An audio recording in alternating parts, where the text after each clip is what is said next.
वाला, तो उसमें स्टोरी की तरह एक मतलब ग्राफ की तरह दे दिया गया था और उसमें से कई क्वेश्चन बनाए गए थे। ठीक है, इसी तरह केमिस्ट्री में भी आपने देखा होगा, बायो में देखा होगा, थोड़ा स्टोरी टाइप का दे के उसमें से क्वेश्चंस को फाइंड आउट करना था, उसके आंसर को। सही है। तो इस बार एमसीक्यू क्वेश्चंस आएंगे, जैसे कि आपके 10th में आ रहा है और 12th में आ रहा है। चलिए जरा देखते हैं इन क्वेश्चंस को, सुनिए और समझिए।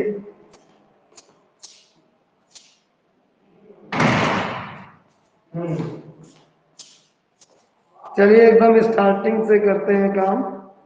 इसमें कुछ क्वेश्चंस मैं ऑनलाइन ही देख रहा हूँ बेटा, बुक नहीं है इस समय मेरे हाथ में। From the given velocity time graph, एक वेलोसिटी टाइम ग्राफ दिया हुआ है, it can be inferred that the object is, एक वेलोसिटी टाइम ग्राफ दिया हुआ है, ये सबको दिख रहा है? Yes sir. Velocity time graph दिया हुआ है और इस वेलोसिटी टाइम ग्राफ को देखकर आपको बताना है कि ऑब्जेक्ट की क्या कंडीशन है। ऑप्शन है at rest, in uniform motion, moving with uniform acceleration, और डी है in non uniform motion. Sir in uniform motion. In uniform motion. B वाला ऑप्शन सही है, इन यूनिफॉर्म मोशन, मोशन। क्योंकि जो वेलोसिटी है वो कांस्टेंट है। अगर ये 4 है तो 4 ही रह रहा है, 1 सेकेंड पर भी, 2 सेकेंड पर भी, 3 सेकेंड पर भी, किसी प्रकार का कोई चेंज नहीं आ रहा है। सही है ना? Yes sir. Yes next sir. Question, चलिए नेक्स्ट क्वेश्चन देखते हैं। Suppose a boy is enjoying A ride on A merry go round which is moving with a constant speed of 10 meter per second. It implies that the boy is, एक merry go round झूले पर बच्चा enjoy कर रहा है और constant speed 10 meter per second की speed से वो मूव कर रहा है। It implies that the boy is at rest, पहला ऑप्शन एट रेस्ट है, दूसरा मूविंग विद नो एक्सेलरेशन, और तीसरा है इन एक्सेलरेटेड मोशन और मूविंग विद यूनिफॉर्म वेलोसिटी। फिर से सुनिए ध्यान से। एक स्टूडेंट है जो एक मैरी गो राउंड वाला नहीं झूला होता है, बच्चे किनारे किनारे बैठ जाते हैं, घोड़े की तरह बना रहता है और इसमें घूमता रहता है, देख रहे हैं? Yes sir. यस उस सर। झूले पर बैठा है और वो 10 मीटर पर सेकेंड की कांस्टेंट स्पीड से घूम रहा है। अब पूछ रहा है कि जो बच्चा है वो एट रेस्ट है या फिर मूविंग विद नो एक्सेलरेशन है, सी है इन एक्सेलरेटेड मोशन में है, या मूविंग विद यूनिफॉर्म वेलोसिटी है। Sir, moving with no acceleration. Sir, not acceleration. Second one option. Moving with acceleration. नहीं बेटा, सी वाला सही होगा ना, क्योंकि sir circular accelerated motion. Motion. देखिए सुनिए, हुआ क्या, सर्कुलर मोशन है और याद होगा सर्कुलर मोशन एक्सेलरेटेड मोशन। हाँ, सर्कुलर मोशन को हम लोग एक्सेलरेटेड मोशन कहते हैं, क्योंकि बच्चे की स्पीड कांस्टेंट है, स्पीड कांस्टेंट है, लेकिन उसकी डायरेक्शन हर पॉइंट पर चेंज हो रही है। तो जब डायरेक्शन चेंज हो रही है यानी वेलोसिटी चेंज होगी, और वेलोसिटी चेंज होगी तो इसका मतलब एक्सेलरेशन होगा। एक्सेलरेशन होगा। Yes sir. ऐसा कोई जिसे ना समझ में आया हो? नो। सही है। चलिए अगला क्वेश्चन देखिए। A particle is moving in a circular path of radius R. एक पार्टिकल है, आर रेडियस का एक सर्कुलर पाथ है और उसमें ये मूव कर रहा है, ये आ रहा है, ये आ रहा है। ये बोर्ड जरा गंदा है। The displacement after half a circle would be, आधा सर्किल चलने के बाद डिस्प्लेसमेंट क्या होगा? अरे यहाँ से अगर स्टार्ट किए हैं तो पूरा यहाँ से यहाँ तक का डिस्प्लेसमेंट कितना होगा? रेडियस होगा। सर इस 2 IR।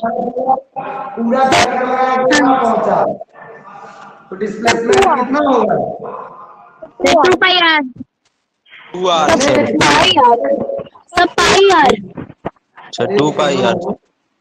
डिस्टेंस में पूछ रहा हूँ, डिस्प्लेसमेंट पूछ रहा हूँ। इस पॉइंट से स्टार्ट हुआ और फिर यहीं पहुंच गया। सर 0 डिस्प्लेसमेंट तो 0। डिस्प्लेसमेंट जब पूरा बॉडी घूमेगा तो 0, क्योंकि फाइनल और इनिशियल पोजीशन सेम है। सही? Yes, sir. लेकिन क्वेश्चन में आधा पूछ रहा था, यहाँ से यहाँ तक आएगा तो sir then answer will be pi are. Sir, 2r. Sir, 2r. Option सुनिए तब समझ में आएगा। Sir 2 pi R by 2। अरे आंसर इस फिगर में ही छिपा है, ध्यान से सुनो। पहला ऑप्शन है 0, Yes, sir. दूसरा पाई आर, तीसरा 2r और डी है 2 pi are. Sir, 2r. Sir 2 pi r sir. 2r. Pi r अब आते हैं बात करते हैं, ठीक है? ऑप्शन सुनिए अब। बेटे ये इनिशियल पोजीशन है, ये फाइनल पोजीशन है, ठीक? और डिस्प्लेसमेंट का मतलब होता है शॉर्टेस्ट डिस्टेंस। यहां से यहां तक का डिस्टेंस नहीं लेंगे, यहां से यहां तक का लेंगे। ये आर है, ये आर है, तो आर प्लस आर यानी 2r। क्लियर? देखो क्वेश्चन बहुत इजी है, क्वेश्चन बहुत इजी है, लेकिन यहाँ पर हम लोग का दिमाग हर बार Okay, sir. सर्कमफेरेंस करता रहता ना, हम लोग का माइंड सर्कमफेरेंस पर जा रहा था कि उसका आधा कर दे तो काम बन जाए, लेकिन वो डिस्टेंस में निकालते, डिस्प्लेसमेंट नहीं निकालते। डिस्प्लेसमेंट तो इनिशियल और फाइनल के बीच की शॉर्टेस्ट डिस्टेंस होती है ना। सही है? चलिए Yes, sir. ये समझ में आया कि नहीं है? ऐसा कोई जिसे ना आया हो? सर समझ Sir, में आ आगे। गया। चलिए next question. Which are the following can sometimes be 0 for a moving body. यहाँ कुछ चीजें दी गई हैं, आपको बताना है कि कभी कभी मूविंग बॉडी के लिए ये चीजें 0 हो सकती है। कौन सा? सुनिए, average velocity, distance travelled by, इसको मतलब 1 2 1 2 करके भी दो आंसर भी ज्यादा से हो सकते हैं। सही पहला है क्वेश्चन, फिर से सुनिए कि ऐसी कौन सी सिचुएशन है कि मूविंग बॉडी मूव कर रही है लेकिन इसके बाद भी ये क्वांटिटी 0 हो सकती है। पहला एवरेज वेलोसिटी, दूसरा डिस्टेंस ट्रेवल्ड, ठीक, तीसरा एवरेज स्पीड और 4 है displacement. Sir fourth displacement. Sir दूसरा वाला। डिस्प्लेसमेंट तो मान लिए डिस्प्लेसमेंट फाइनल से इनिशियल पे पहुंच गया, अगर एक ही पॉइंट है तो 0 हो गया, ठीक। और एक और कोई होगा? Sir दूसरा वाला।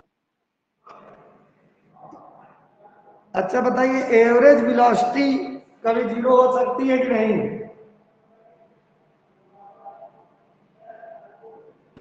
क्योंकि वेलोसिटी का नाम ले रहा है। सर यस सर हो सकता है क्योंकि डिस्प्लेसमेंट 0 होगा तो। डिस्प्लेसमेंट अगर 0 हो वेलोसिटी का नाम ले रहा है, पॉजिटिव निगेटिव 0, अरे पॉजिटिव और निगेटिव दोनों हो सकती है ना, क्योंकि उसमें डिस्प्लेसमेंट इंक्लूडेड है। और जब डिस्प्लेसमेंट इंक्लूडेड है तो इसका मतलब कि निगेटिव वैल्यू भी आ सकती है, और जब निगेटिव वैल्यू आएगी तो एवरेज निकालेंगे तो 0 आएगा। तो यानी एवरेज वेलोसिटी और डिस्प्लेसमेंट ये दो ऐसी फिजिकल क्वांटिटीज हैं जो मोशन के दौरान भी 0 आंसर दे सकती हैं। ठीक है, सही है।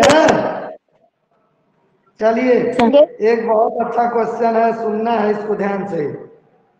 Which of the following statement is correct regarding velocity and speed of moving body?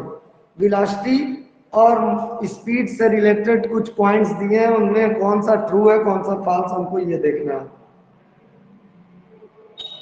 ए है velocity of the moving body is always higher than its speed. Velocity of the moving body is always higher than its speed. सही बात है। जो moving object है उसकी velocity हमेशा speed से ज्यादा होती है। No, no sir. Sir speed से कम होती है क्योंकि सर कम होना चाहिए। सर जो डिस्टेंस रहता है सर वो कम या ज्यादा क्यों होगी? अरे भाई वेलोसिटी क्या है? मैग्नीट्यूड प्लस डायरेक्शन ना, magnitude of speed plus direction. तो स्पीड Yes, तो sir. वेलोसिटी में इंक्लूडेड है, स्पीड तो वेलोसिटी में इंक्लूडेड है, तो ये तो गलत हो गया। B option, speed of a moving body is always higher than its velocity. जो ऑब्जेक्ट Yes. की वेलोसिटी है, स्पीड है, वो वेलोसिटी से अधिक हो सकती है। यस सर, हो No, सकता sir. है। हो सकता है। स्पीड एक बात बताओ, जो स्पीड को हम अलग कर रहे हैं वेलोसिटी से, वेलोसिटी क्या है? Speed plus direction. Velocity is equal to speed plus direction. तो ये स्पीड की जो वैल्यू होगी वो तो बी में इंक्लूडेड होगी ना भाई। Yes, sir. होगा तो वेलोसिटी भी ज्यादा होगी, स्पीड कम होगा तो वेलोसिटी भी कम होगी। अरे प्लस माइनस तो डायरेक्शन के कारण न केवल होता है। यस सर, लेकिन सर अगर वेलोसिटी और स्पीड अलग अलग निकाल के देखें किसी ऑब्जेक्ट का तो सर सेम फिर नहीं आएगा। क्यों? सर ऐसा ही लग रहा है क्योंकि फाइनल माइनस इनिशियल वेलोसिटी ऐसे तो ना निकालते हो delta no V. Sir, velocity निकालना है तो डिस्प्लेसमेंट अपॉन टाइम, और सर स्पीड निकालना है तो डिस्टेंस। चेंज आ जाएगा क्योंकि चूंकि उसमें डिस्प्लेसमेंट है और इसमें डिस्टेंस है। चलिए अच्छा, चलिए और सुन लीजिए पहले ऑप्शन, तब इस पर डिस्कशन करेंगे। Speed of a moving body is its velocity in A given direction. Speed of moving body is its velocity in A given direction. Speed की डिफिनीशन दे रहा है। Speed of a moving body is its velocity in A given direction. Sir this is correct. Correct होगा sir, क्योंकि इसकी velocity का direction बता ही रहा है ना। मैंने बोल रहा है speed of a moving sir- body क्या है? वो उसकी वेलोसिटी सर, है in a particular given- direction में। Sir this is true sir because in a given direction बताया तो सर एक ही बिल्कुल। डायरेक्शन में होगा। क्योंकि जब उसी डायरेक्शन में किसी पर्टिकुलर डायरेक्शन में स्पीड को हम काउंट करते हैं तो उसी को तो हम वेलोसिटी कहते हैं ना। चलो डी ऑप्शन भी सुन लीजिए, सी करेक्ट है, फिर भी सुन लीजिए D. Velocity of a moving body is its speed in A given direction.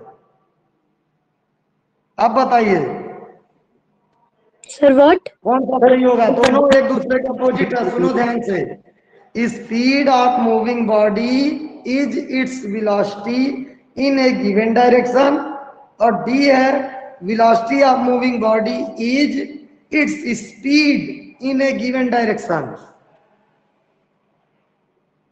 नहीं बात क्लियर हुई? कह रहा है भाई जो वेलोसिटी है वो ऑब्जेक्ट की स्पीड ही है लेकिन पर्टिकुलर डायरेक्शन में। यस सर, ये करेक्ट हुआ, और सर इसके पहले वाला तक तो रॉन्ग हुआ इस सेंटेंस का अनुसार। ये सबसे करेक्ट आंसर यही ना हो रहा है। वेलोसिटी की जो डिफिनीशन इसकी क्या बेटा? Sir, answer D is right. हाँ, speed with direction is known as velocity. एक न्यूमेरिकल है, चलो देखते हैं, न्यूमेरिकल लगाते हैं। बहुत इजी है, तुरंत करिएगा, सिंबॉलिक फॉर्म में नोट करिएगा, ठीक है? When a car driver traveling at a speed of 10 meter per second 10 meter per second की स्पीड से जा रहा था, applies brake and bring the car to rest in 20 second, then the retardation will be, retardation कितना होगा? क्या formula retardation का भाई? सर वही -1 Final minus initial by t. हाँ, तो v है 0 minus 10 upon 20, 0.5 meter per second. Sir, minus 0.5 Minus 0.5 meter per second square. ठीक है। चलिए अब एक क्वेश्चन दिया हुआ है कार ग्राफ का, ये भी कर लेते हैं। The speed time graph of A car is given here, using the data in the graph calculate the total distance covered by car.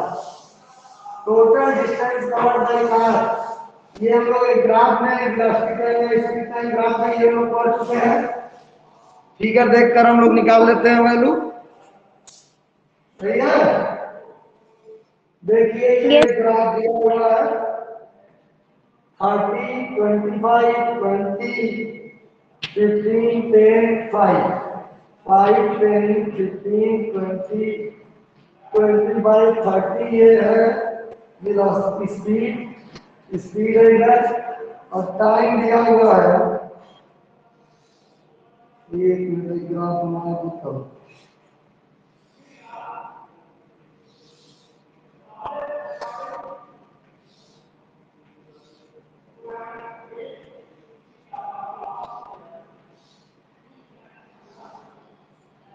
ये है पूरा का ग्राफ, और यहाँ 0, 10, ये A पॉइंट दिया है, B point, C, D, E, और एक पॉइंट है ये दिया हुआ है। यहाँ पर एक लास्ट वाले का दिया हुआ है नेम G, और वैल्यू देखिए इसके अकॉर्डिंग है 10, 20, 30, 40, और यहाँ 50। ये टाइम है, स्पीड टाइम ग्राफ है। स्पीड टाइम ग्राफ है तो इसका टोटल डिस्टेंस निकालिए, कितना आ रहा है?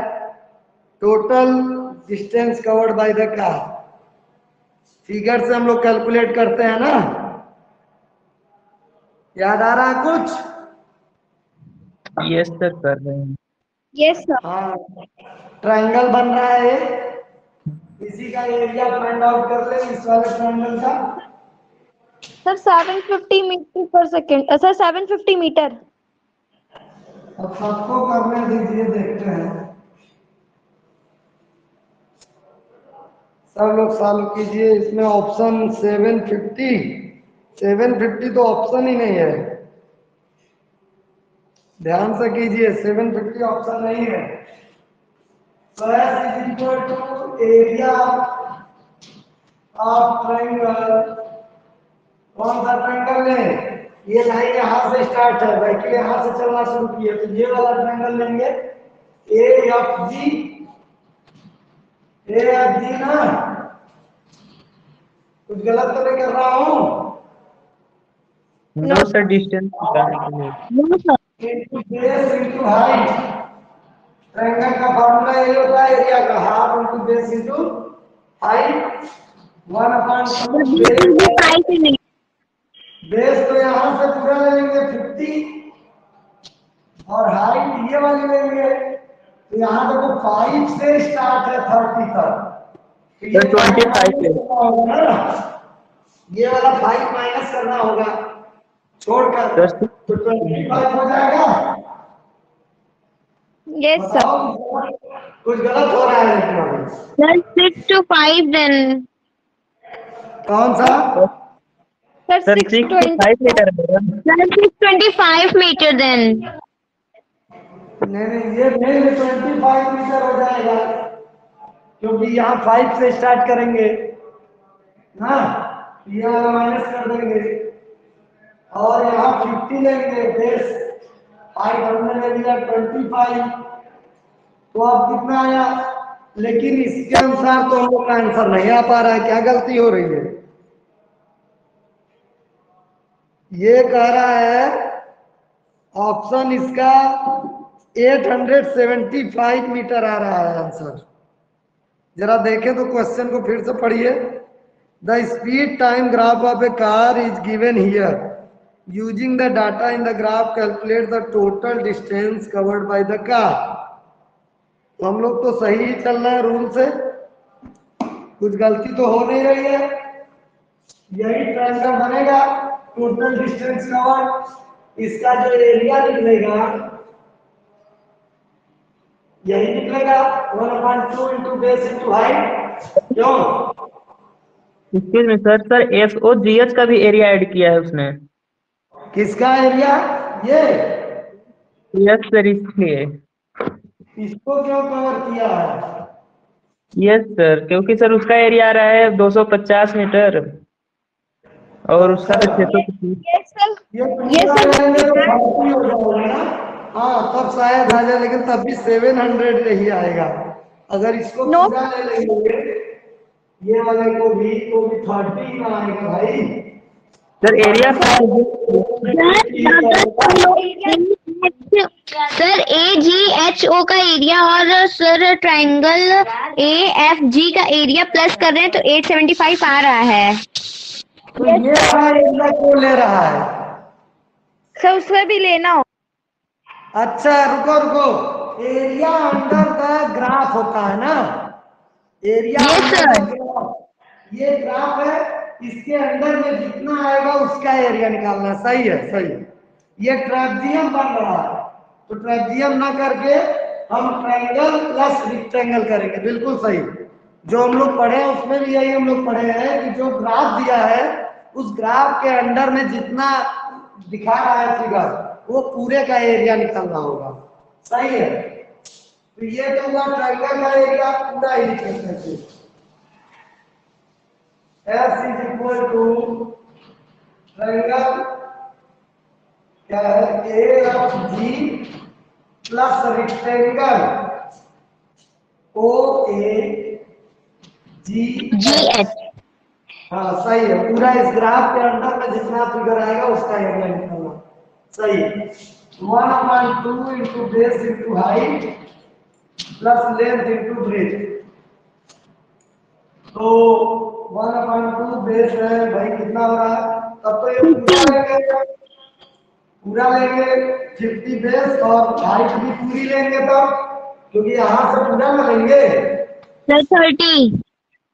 30 plus length into breadth. No sir 25।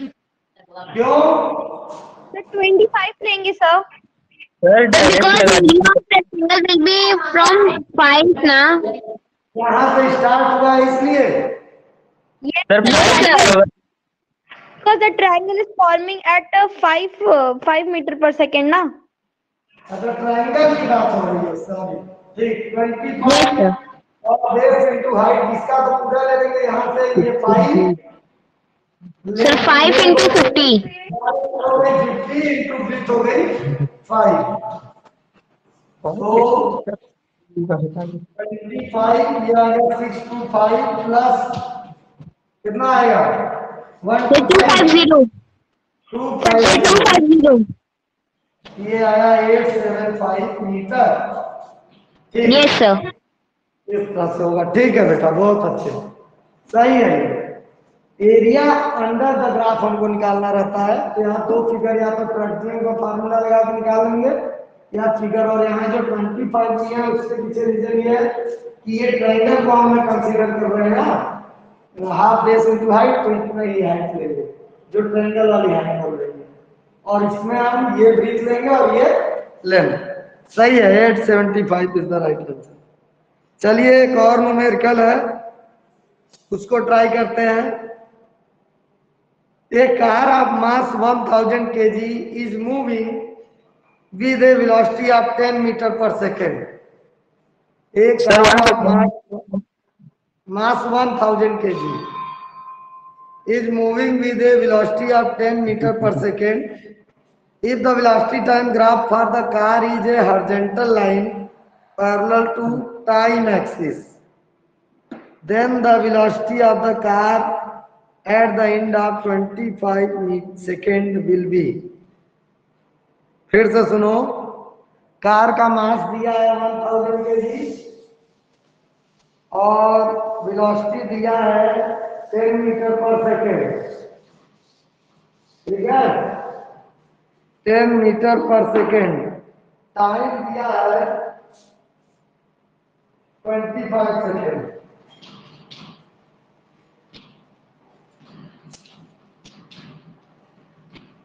पर सेकेंड टाइम दिया 25 सेकेंड। इसमें एक लाइन ये इंक्लूड किया है कि if the velocity time graph for this car is a horizontal line, ये वेलोसिटी टाइम ग्राफ है और इसकी जो ग्राफ दिया है वो एक हॉरिजॉन्टल लाइन है, ठीक है। तो यहाँ पे से हॉरिजॉन्टल लाइन स्टार्ट हुआ, द्वारा 25 सेकेंड पर इसकी क्या होगी वेलोसिटी, बताओ।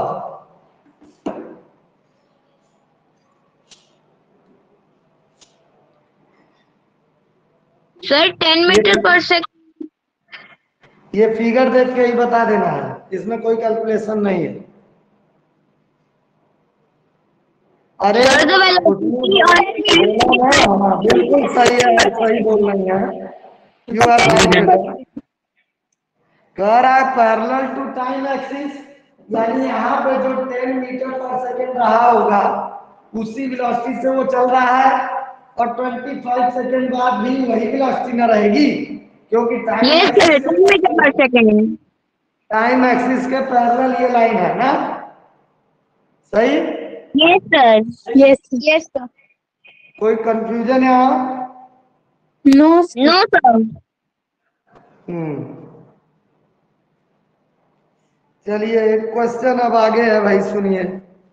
विच are the following is most likely not a case of uniform circular motion. कुछ केसेस बता रहा हूँ, बताना। हाँ बोलो। हेलो सर जो मास है वो 1000 kg, तो सर उसका आंसर क्या था? कुछ नहीं, वो हम लोग को बेवकूफ बनाने के लिए दिया है। Yes sir. आप कैलकुलेट भी कर सकते हैं अगर किसी फार्मूले में रखे हैं तो। जो भाई कह रहा है कि पैरेलल टू टाइम एक्सिस है और वेलोसिटी टाइम ग्राफ है, तो वेलोसिटी टाइम ग्राफ में पैरेलल टू टाइम एक्सिस तभी हो सकता है जब वेलोसिटी कांस्टेंट हो।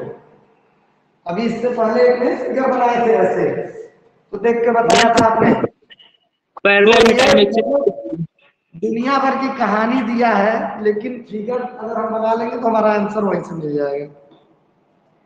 Okay yes sir. ठीक है, चलिए कुछ केसेस दिए हैं, आपको पहचानना है कि यूनिफॉर्म सर्कुलर मोशन का इनमें से कौन सा केस नहीं है। यूनिफॉर्म सर्कुलर मोशन का केस नहीं है। Motion of the earth around the sun, ये है कि नहीं? सर ये तो है ना। Yes sir it is. बताना है कि यूनिफॉर्म सर्कुलर मोशन है कि नहीं, उसका केस है कि नहीं। पहला है motion of the earth around the sun, sir ये है। ठीक। Motion of a toy train on a circular track, उसमें तो स्पीड बढ़ेगी घटेगी नहीं ना, जितना आपने चाबी भर दिया उतना ही घूमेगा ना वो। यस इसी प्रकार की वेलोसिटी में चेंज आएगा। No sir. नो। ये भी हो गया वो केस। अच्छा अगला, motion of hour's hand on a dial of a clock, sir ये नहीं हुआ, डायल बोल रहे हैं आप। अरे जो घड़ी का डायल है उसमें जो आवर हैंड है उसके मोशन यूनिफॉर्म सर्कुलर मोशन होगी कि नहीं? सर होगी। यस देखो यूनिफॉर्म का मतलब क्या होता है? यूनिफॉर्म का मतलब इक्वल टाइम में इक्वल डिस्टेंस, यही ना? Yes sir. यूनिफॉर्म का मतलब यही होता है। तो अगर अर्थ वाली बात करें हम, तो जैसे अर्थ अपने रेगुलर स्पीड से जिस तरह जो भी उसकी प्रक्रिया है उसी हिसाब से वो घूम रहा है, उसमें तो कोई चेंजिंग आती नहीं है कभी। सही। जो टॉय की बात कर रहा है, सर्कुलर ट्रैक है और ट्रेन है, उस ट्रेन में चाबी जितना भर दोगे उसी स्पीड से घूमेगी कि स्पीड बढ़ेगी घटेगी? बढ़ेगी घटेगी? उसी स्पीड से घूमेगा। हाँ, जब वो चाबी खत्म होगी तो धीरे धीरे रुक जाएगा। ठीक। लेकिन नॉर्मल केस में क्या रहेगा, जब तक चाबी उसके अंदर है वो उसी स्पीड से अपना घूमते रहेगा। इसके बाद जो आवर हैंड है, घड़ी, अब घड़ी का हैंड भी तो अपनी स्पीड से ही घूमता रहता है, इक्वल टाइम में इक्वल डिस्टेंस, कोई चेंज आता है? अब एक case motion of A racing car on a circular track, motion of A racing No, sir, car this is Sir, this is wrong because the speed changes. हाँ, Yes, sir. Speed change होती रहती है। ठीक है, तो ये जो है यूनिफॉर्म सर्कुलर मोशन का केस नहीं होगा। अगला क्वेश्चन, इसी तरह के क्वेश्चन बेटे आएंगे। ठीक है, ये तो अभी बहुत बेसिक डिस्टेंस डिस्प्लेसमेंट वाले से चल रहा है, अभी और कुछ भी मिलेगा तो देख लेंगे।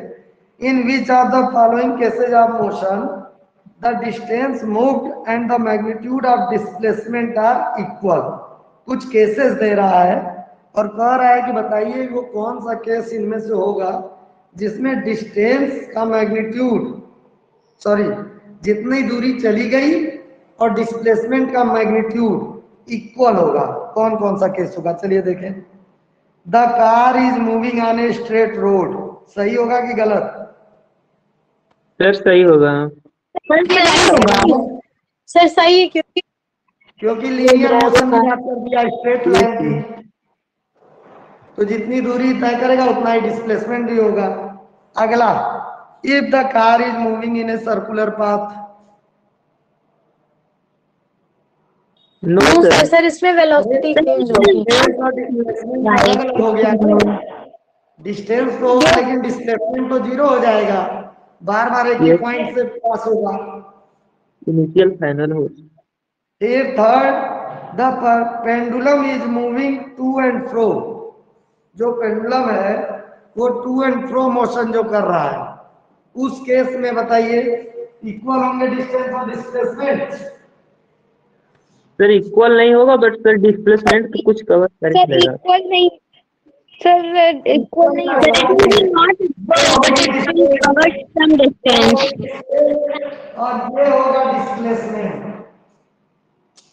यस सर, और डिस्टेंस तो अलग होगा डिस्प्लेसमेंट से। हाँ, तो ये भी गलत होगा। The earth is moving around the sun. Sir, ये भी sir wrong होगा। But it is also wrong. क्योंकि इसके केस में भी डिस्टेंस और डिस्प्लेसमेंट अलग अलग होगा ना, ये जीरो ही तो हो जाएगा। यहाँ से चली अगर यहीं आ रही है तो क्या हुआ डिस्प्लेसमेंट? जीरो। डिस्टेंस अलग होगा, तो सर्कुलर पाथ में तो कोई चांस ही नहीं है, तो केवल फर्स्ट वाला सही है जब स्ट्रेट रोड की बात होगी। चलिए भाई, लग रहा है एक न्यूमेरिकल हम लोग को मिला। देखिए, A car is traveling at the speed of 90 kilometre per hour. 90 kilometre per hour की स्पीड से मूव कर रही है car. Brakes are applied so as to produce a uniform acceleration of -0.5 meter per second square. देखिए, U दिया है 90 kilometre per hour, acceleration break लगाया तो ब्रेक लगाया तो -0, यूनिफॉर्म एक्सेलरेशन लिखा है तो उससे कंफ्यूज नहीं होना, 0.5 meter per second square. Find how far the car will go before it is brought to rest. यानी इसकी वेलोसिटी जीरो होने तक वह कितनी दूरी तय किया, यही हम लोगों को पता लगा के बताना है। कौन सा इक्वेशन ऑफ मोशन लगेगा? Sir, V is equal to U plus 80. Question समझ में आया कि नहीं? Yes, sir. क्वेश्चन समझ में आया? देखो, कह रहा है कोई कार थी जो कि स्पीड से मूव कर रही थी उस पर ब्रेक अप्लाई किया गया और तब ब्रेक अप्लाई किया गया तो वो कुछ स्लिप करेगी या कुछ मतलब ब्रेक रुकते रुकते कुछ दूर तक जाएगी ना, एकदम तुरंत तो स्टॉप हो नहीं जाएगी। तो वो कितनी दूर गई जब तक कि उसका स्पीड पूरा जीरो नहीं हो गया, रुक नहीं गई। तो हम ये फार्मूला यूज कर सकते हैं कि square minus U square is equal to 2as। इससे रिलेटेड चीजें हमारे पास है, लेकिन एक प्रॉब्लम है। प्रॉब्लम क्या है कि ये किलोमीटर पर आवर में है। चलिए कोई नहीं, डिस्टेंस भी तो उसी में निकलेगा अगर किलोमीटर में, बहुत कम पॉइंट में। तो इसको मीटर पर सेकंड में बदल लेते हैं, 90 × 5/18, ये हो जाएगा 25 मीटर पर सेकेंड। अब वैल्यू पुटअप कर दीजिए, जी है 0 माइनस 25 का square is equal to 2 into minus 0.5 into S. तो इसको मल्टीप्लाई करेंगे तो 1 ही आएगा, 0.5 इंटू 2, सही है ना। तो यहाँ सीधे सीधे आ जा रहा है हमारे पास जो डिस्टेंस है वो -625 आ जा रहा है। -625 -625।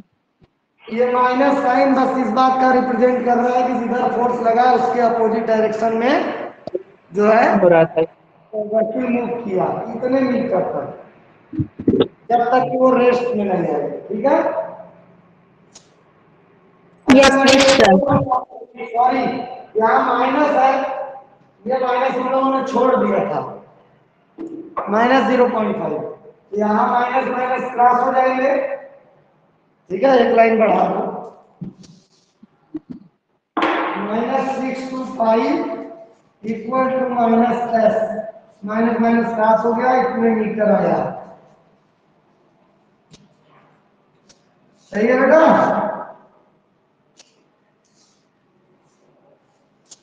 कोई कंफ्यूजन है, कोई दिक्कत? No sir. चलिए एक और क्वेश्चन, कितने हैं भाई? 15 है, 13 हो गया, 14 देख रहे हैं, ठीक है, नहीं 13 देख रहे हैं। In a free fall, the velocity of a stone is increasing equally in equal interval of time under the effect of gravitational force of the earth. ऊपर से कोई ऑब्जेक्ट गिर रहा है तो उसकी जो स्पीड है वो इक्वली इंक्रीज हो रही है, वेलोसिटी इक्वल इंटरवल में इक्वल मतलब चेंज आ रहा है। Then what can you say about the motion of this stone? किस तरह का मोशन होगा उस स्टोन का? यूनिफॉर्म एक्सेलरेशन होगा कि नॉन यूनिफॉर्म, की रिटार्डेशन, की constant speed? Sir uniform acceleration. Uniform acceleration होगा ना। जब भी भाई देखिए, जब भी ऊपर से कोई ऑब्जेक्ट गिर रहा है तो और उसके ऊपर फोर्स लगा रहा है तो उसके जो वेलोसिटी है उसमें लगातार चेंज आ रहा है, इक्वल टाइम में इक्वल चेंज आ रहा है। अगर इनिशियल और फाइनल का डिफरेंस निकालते चले जाएं तो हर बार हमको इक्वल रीडिंग मिलेगी। तो ये यूनिफॉर्म एक्सेलरेशन का केस होता है जब कोई जो है ऑब्जेक्ट ऊपर से नीचे की ओर गिरता है, तो याद रखिएगा इसको। ये तो आया था, चलिए देखते हैं कितने लोग तुरंत जवाब देते हैं। The numerical ratio of displacement to distance for a moving object. The numerical ratio of displacement and distance for a moving object. Displacement और डिस्टेंस का रेशियो अगर निकाला जाए मूविंग ऑब्जेक्ट का तो वो क्या होगा? मतलब रेशियो ग्रेटर 1 होगा, इक्वल 1 होगा या लेस 1 होगा? सर इक्वल भी हो सकता है और greater than distance, less than distance भी हो सकता है। लेस देन डिस्टेंस, यही दो ही केस होगा, क्योंकि डिस्प्लेसमेंट कभी भी बड़ा तो हो नहीं सकता डिस्टेंस से।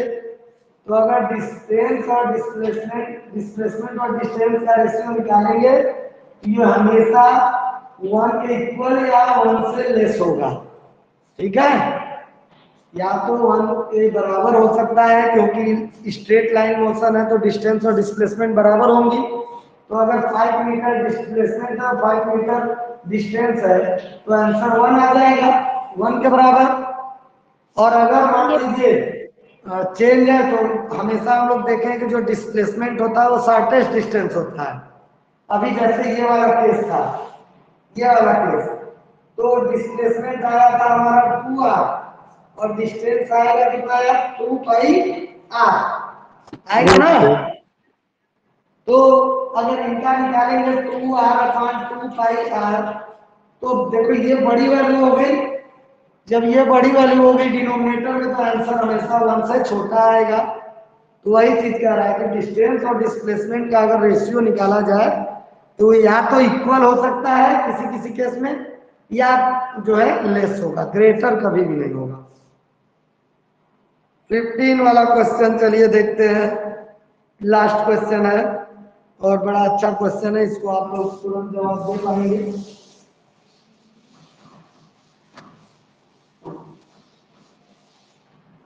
तुरंत आंसर देना है।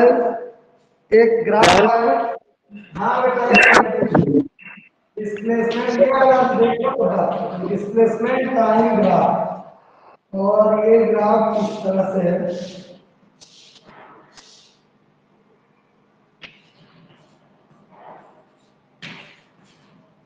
For car A, B, C, D are moving on a level straight road, their distance time graphs are shown in figure given below. Which of the car is following is the correct statement regarding the motion of these cars?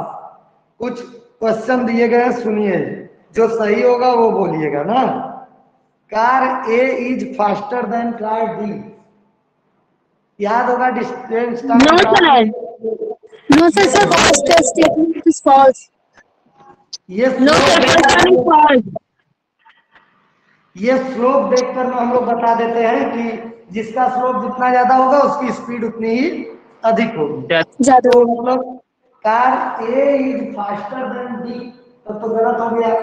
Car A Yes, is sir, faster false. Then, अच्छा sorry ये नाम में change नहीं है, ठीक, car A is slower than D होगा ना। फिर car B is the slowest, Sir, car B. Sir, true. True. Sir, true. सबसे Sir, कम true. स्पीड देखिए कार बी की तो है, सबसे कम एंगल बन रहा है कार बी वाले, इसकी स्पीड सबसे कम होगी। तो आंसर तो हम लोग को मिल गया, लेकिन अभी और चेक कीजिए, car D is faster than car C, Sir, this is also true. Sir, ये भी true. सही है, बहुत सही। Car C is the slowest, No, sir, this is false. False. Sir, यानी false. दो Sir, car B is the slowest. एक minute, अब जरा हम लोग को कंसीडर ये करना है कि हम लोग सही हैं कि गलत, क्योंकि इसने आंसर जो दिया है वो केवल ये दिया है कि कार बी स्लोवेस्ट, केवल यही राइट है, और हमको हमारा आंसर, दो आंसर सही है, ठीक, क्योंकि car D is faster than car C, ये भी सही है ना। Yes, sir. टेबल चूज कर लेंगे। और कार बी स्लोवेस्ट, ये भी सही है। इनको दोनों आंसर सही देना चाहिए, गलत क्यों दे रहे हैं भाई, एक ही क्यों दिए हैं? आप लोग अपनी राय व्यक्त कीजिए, क्या कारण हो सकता है क्वेश्चन में? सर शायद ये 20, सर 20 लोएस्ट है सर, ये ज्यादा सुटेबल लग रहा होगा इसलिए। Sir, B is slowest is the correct option. हाँ वो तो ठीक है, लेकिन इस ऑप्शन को क्यों नहीं सिलेक्ट, इन्होंने दोनों लेना चाहिए, B and C, car D is faster than car C, या लिखने में कुछ मिस्टेक हो गई हो। अगर car D is faster than car C लेगा तो ये भी तो सही है, इसमें या तो मिसप्रिंट है या तो आंसर लिखने में गलती किया है इन्होंने। क्लोजेस्ट क्यों हम लेंगे, मतलब सबसे क्वेश्चन है, क्वेश्चन सुनिए क्या है, Which of the following is the correct statement regarding the motion of these cars? अच्छा, regarding the motion of these cars तो सही तो है, car D is faster than car C, ये भी आंसर सही है बेटा। वहाँ लिखा है car C is faster than car. अच्छा नहीं नहीं नहीं नहीं नहीं नहीं, लेकिन यहाँ पे केवल सी से ही तो कंपेयर कर रहा है, तो कार डी फास्टर देन सी ये सही है, और बी इज द स्लोएस्ट ये भी सही है, दोनों सही होना चाहिए। अब ये जो रीजन हो क्यों नहीं दिया, अब ये हो सकता है कुछ गलती हो इसमें, क्योंकि हम लोग तो अपने जो कुछ जान रहे हैं उसी के आधार पर बात कर रहे हैं भाई। किसी को ऑब्जेक्शन मेरे आंसर पर? No sir. सर हाँ विकास बोलिए। सर कोई ऑब्जेक्शन नहीं है, वो तो सर मिस प्रिंट हुआ तो सुटेबल आंसर दिया है। या तो ये होता कि कार सी फास्टर देन डी, तब छोड़ देते, लेकिन उसने लिखा है कार डी फास्टर देन सी, मतलब दोनों आंसर सही होंगे। चलिए कोई नहीं, जो भी पेपर में आएगा जो कुछ हम लोग पढ़े हैं उसके आधार पर कंसीडर करेंगे। ठीक है, तो आज के लिए इतना ही रहने देते हैं। Okay sir. Hello sir. Sir हाँ बोलिए। सर कल ऑनलाइन एक्स एक्सिस पे क्यों लेते हैं? एक मिनट, टाइम एक्सिस को क्यों लेते हैं x axis yes sir, x axis पे। इंजीनियर्स के लिए ही लेते हैं, और कुछ इसका रोल थोड़े है। अगर यहाँ भी टाइम एक्सिस ले लेंगे तो कोई बात नहीं भाई, हम कर रहे हैं उसके अनुसार भी हम सॉल्व कर सकते हैं क्वेश्चन। मेरे पास एग्जैक्ट आंसर नहीं है, ये मैथ वाले बेहतर बताएंगे, लेकिन मेरा जो मानना है वो इंजीनियर्स के लिए ही लेते होंगे, क्योंकि देखिए सब कुछ हम लोग टाइम के ही कंपेयर में करते हैं, स्पीड हो, वेलोसिटी हो, और एक्सेलरेशन हो, जो भी मोमेंटम हो, सब जगह हम लोग टाइम रेट ही लेकर काम करते हैं। तो इस वजह से हमको लगता है इंजीनियर्स के लिए टाइम को एक्स एक्सिस पे रखते होंगे, ताकि हमारा कैलकुलेशन और जो फिगर है वो क्लियर हो जाए तुरंत, नहीं तो कॉपी को ऐसे घुमाना पड़ेगा। चेंज भी तो कर सकते हैं सर, चेंज भी तो कर सकते हैं। कर सकते हैं, इसको टी को यहाँ रख सकते हैं और डिस्टेंस को यहाँ रख सकते हैं, आप सॉल्व कीजिए। लेकिन प्रॉब्लम ये होगी कि आपको बार बार कॉपी फिर ऐसे घुमानी पड़ेगी, देखना तो आपको टाइम के ही अकॉर्डिंग है ना। Yes sir. जो भी, अरे इसको समझो, अब और लोगों से भी पूछ लीजिएगा, देखिएगा क्या आंसर देते हैं, लेकिन मेरे अनुसार ये है, जैसे स्पीड है तो डिस्टेंस अपॉन टाइम, वेलोसिटी है डिस्प्लेसमेंट अपॉन टाइम, एक्सेलरेशन है वेलोसिटी अपॉन टाइम। यानी जितने हमारे फिजिकल क्वांटिटीज हम देख रहे हैं मोशन में खास करके, तो वहां पे हम लोग टाइम रेट ही तो निकालते हैं, टाइम से ही कंपेयर करते हैं ना। Yes sir. फिटनेस के लिए ही मुझे लगता है ये एक्स एक्सिस पर रखा जाता है। फिर भी और अपने सीनियर्स के साथ समझकर मैं डिस्कस करूंगा, लेकिन मेरे अनुसार इजीनेस वाली ही बात है। सर ठीक, हाँ बोलिए। Sir final velocity minus initial velocity change. Final velocity और इनिशियल वेलोसिटी को जो हम अलग अलग लिखते हैं, final velocity minus initial velocity, उसको क्या कह सकते हैं एक सेंटेंस में या एक वर्ड में ना, तो हिंदी में उसको वेग परिवर्तन कहते हैं, इंग्लिश में चेंज इन वेलोसिटी कहते हैं। यही ना जानना चाह रहे थे कि कुछ और? यस सर, यही होगा शायद। आप जान रहे हैं कुछ तो बताइए, तब फिर हम ध्यान आ जाएगा, मैं बोल दूंगा उसके बारे में और डिटेल में। नहीं, आपको जानना चाहता था। Change in velocity upon time लिखते हैं बेटा, जो आप कह रहे हैं इनिशियल फाइनल और इनिशियल का डिफरेंस, उसको हम चेंज इन वेलोसिटी यही वर्ड यूज करेंगे। ऐसा तो कुछ और कोई वर्ड तो नहीं दिमाग में आ रहा है जहाँ यूज किया गया हो। Yes sir.